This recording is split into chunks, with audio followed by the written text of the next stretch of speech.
Hello students, हम बालाजी प्रकाशन की जो बुक है ना, उसमें से हाइट एंड डिस्टेंस सॉल्व कर रहे हैं। तो आज एक्सरसाइज 11.2 के क्वेश्चन नंबर हम 16 से स्टार्ट करेंगे। इससे पहले के जो क्वेश्चन हैं वो हमने इससे पहली वीडियो में सॉल्व कर दिए हैं। तो अगर जिस बच्चे ने अभी तक ये चैनल जो है, जो SK मैथ क्लासेस है, अगर सब्सक्राइब ना करा हो तो वो कर ले और अपने साथियों से और बता दे। तो स्टार्ट करते हैं हम यहाँ क्वेश्चन नंबर 16। सड़क के एक ओर मीनार तथा दूसरी ओर एक मकान स्थित है। मीनार के शीर्ष से मकान के शीर्ष तथा आधार के अवनमन कोण क्रमशः 45 अंश व 60 अंश हैं। तो यदि मकान की ऊंचाई 10 मीटर है तो मीनार की ऊंचाई ज्ञात कीजिए। तो हम जो है पहले बनाएंगे इसका एक चित्र, है ना। तो ये हो जाएगा हमारा यहाँ एक मीनार और ये हो जाएगा एक हमारा यहाँ मकान। तो इसका नाम ले लो, यहाँ PQ एक मीनार है और AB एक मकान है।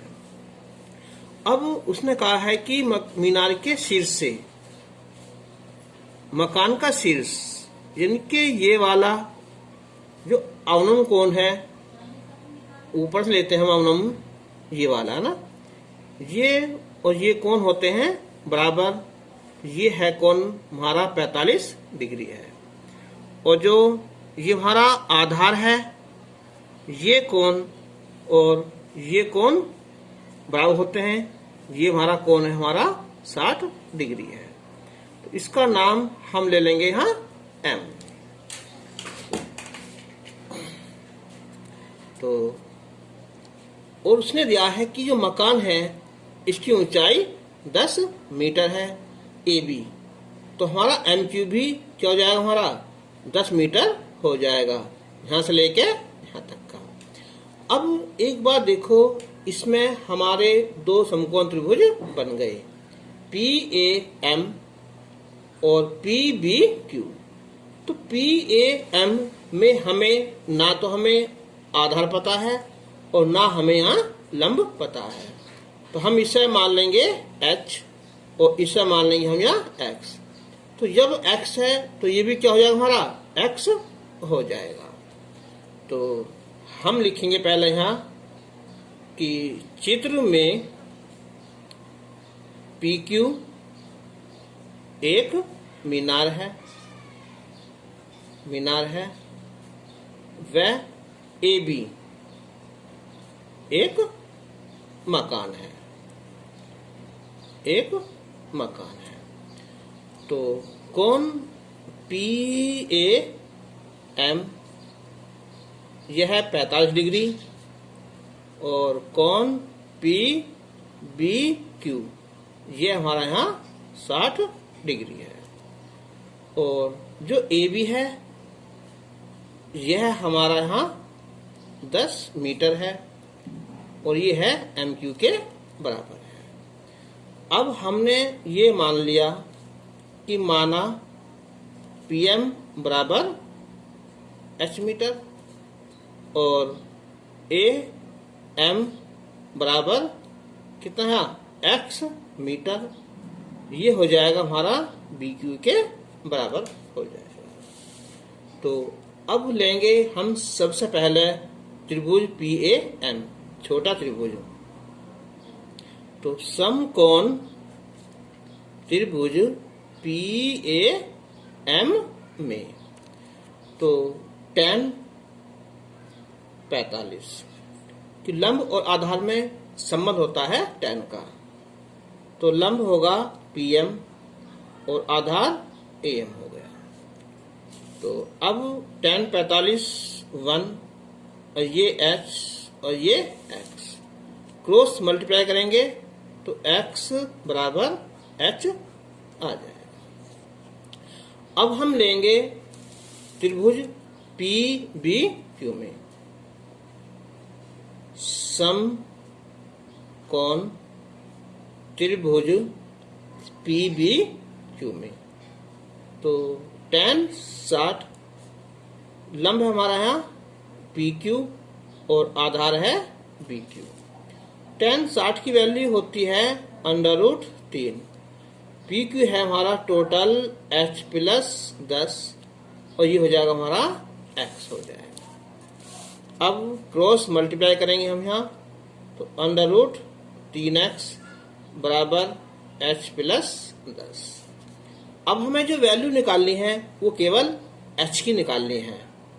तो √3 x जगह हम यहाँ h लिख देंगे इसके स्थान पर ना, x बराबर h। ठीक है, इधर लाएंगे हम -h बराबर 10।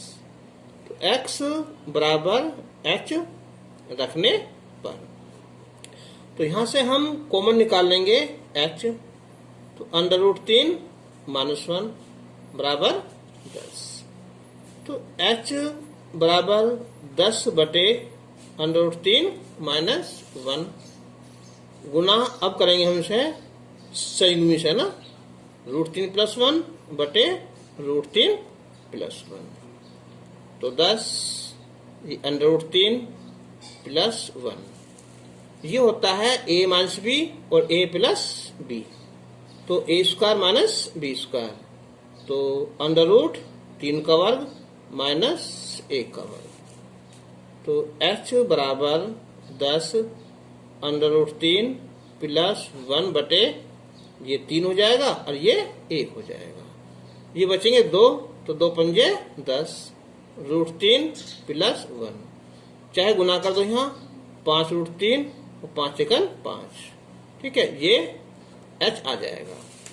तो इसलिए हमें निकालनी है यहाँ मीनार की ऊंचाई। टोटल हमारे यहाँ पी क्यू, और इसके 2 पार्ट हो गए हमारे यहाँ। एक तो होगा हमारा पीएम और ये एम क्यू, यानी कि पीएम + एम क्यू। तो पीएम तुम्हारा h है ही, तो 5 √3 + 5 और एम क्यू 10 है ना। तो ये हो जाएंगे 10 × 5 = 15 हो गए और प्लस 5 √3। तो हम इसमें से 5 कॉमन ले लेंगे तो 3 और ये √3 मीटर। ये मीनार की ऊंचाई आ जाएगी।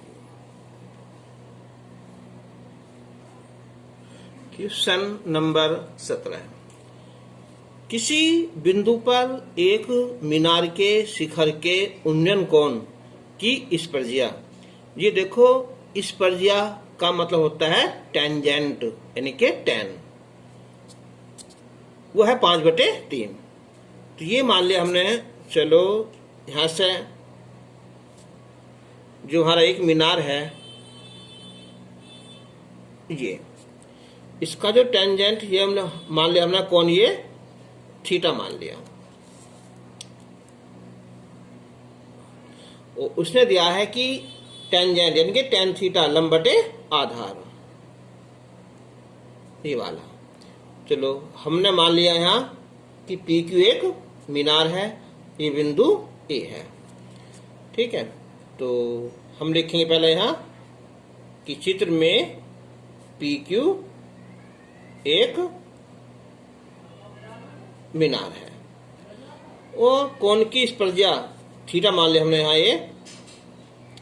तो ये मान लिया हमने कि माना कोण पी ए क्यू कितना, ये थीटा मान लिया। चलो फिर कह रहा है कि मीनार की ओर 32 मीटर चलने पर अब हम यहाँ पहुंच जाते हैं बिंदु बी पर।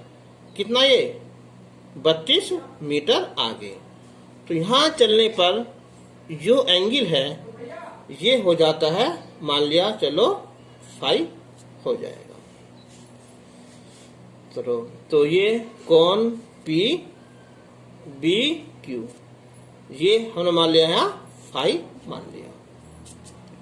अब उसने जो दिया है ना ये स्पर्शिया इस वाले का, यानी कि उसने दिया है कि tan थीटा तो है हमारा यहाँ 5/3, और जो tan phi है ना यह है 5/2, और जो AB है ये हमारा यहाँ 32 मीटर है। अब हमें ना ये पता और ना ही हमें ये पता, इससे h मान लेंगे और इससे हम x मान लेंगे। तो माना PQ बराबर h मीटर और BQ बराबर x मीटर। तो इसमें हमारे त्रिभुज दो बनेंगे। पहले ले लेंगे हम छोटे वाला PBQ, समकोण त्रिभुज PBQ में। तो tan phi बराबर लंब बटे आधार BQ। तो tan phi की वैल्यू है 5/2 है, PQ h/x है।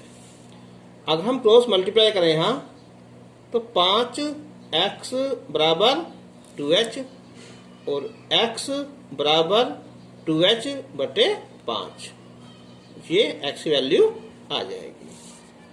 ठीक है, चलो अब लेंगे हम यहाँ समकोण त्रिभुज, कौन सा, ये PAQ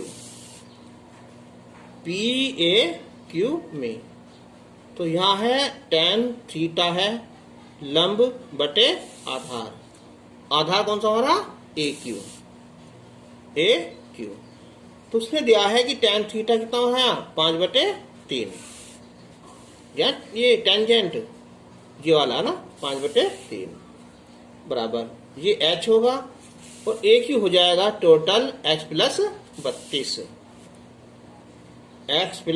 32। अब इसकी यहाँ क्रॉस मल्टीप्लाई कर दो यहाँ, तो ये हो जाएगा 3h बराबर यहाँ 5x, 5 गुना 32 कितना होगा 160 हो जाएगा। अब हम तो देखियो यहाँ जो है क्या था, यहाँ ये 5x बराबर 2h है ना, तो इससे 4 रहने दो, यहीं से लिख देंगे हम यहाँ। तो 3h तो है ही। अब जो हमारा ये 5x है उसकी जगह 2h लिख देंगे, तो 2h, ठीक है, और प्लस 160, इधर हो जाएगा ये 3h माइनस 2h बराबर 160। तो h बराबर 160, तो इसलिए मीनार की ऊंचाई हो जाएगी 160 मीटर हो जाएगी। फिर एक बार देख लो, उसने जो कहा है ना ये कि किसी बिंदु पर एक मीनार के शिखर का उन्नयन कोण की स्पर्शिया, इस बिंदु से जो कोण है ना, तो स्पर्शिया का मतलब होता है tan, चाहे तो थीटा मान लो कुछ ही मान लो, ये होगा tan लंब बटे आधार। जब हमने यहाँ कोण थीटा मान लिया तो ये tan थीटा हो जाएगा 5/3। जब हम इसे आगे चलेंगे बी बिंदु पर, तो अब ये कोण हमने मान लिया, ये फाई मान लिया, तो उसने दिया है आगे कि tan फाई की वैल्यू कितनी है 5/2 है। ठीक है, तो हम इसे रख लेंगे। पहले लेते हैं हम छोटे वाला त्रिभुज, फिर लेंगे हम बड़ा वाला त्रिभुज लेंगे।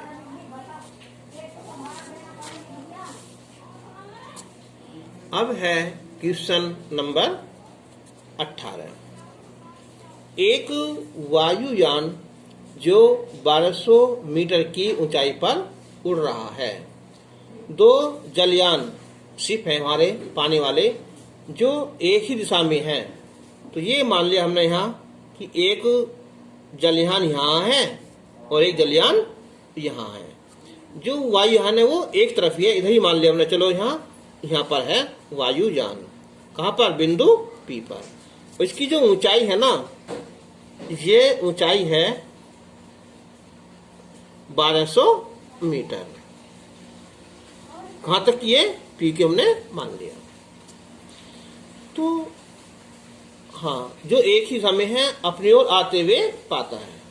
ठीक है, ये दोनों जहाज इस दिशा में जा रहे हैं इधर को, ऐसे ये इसकी डायरेक्शन हो जाएगी।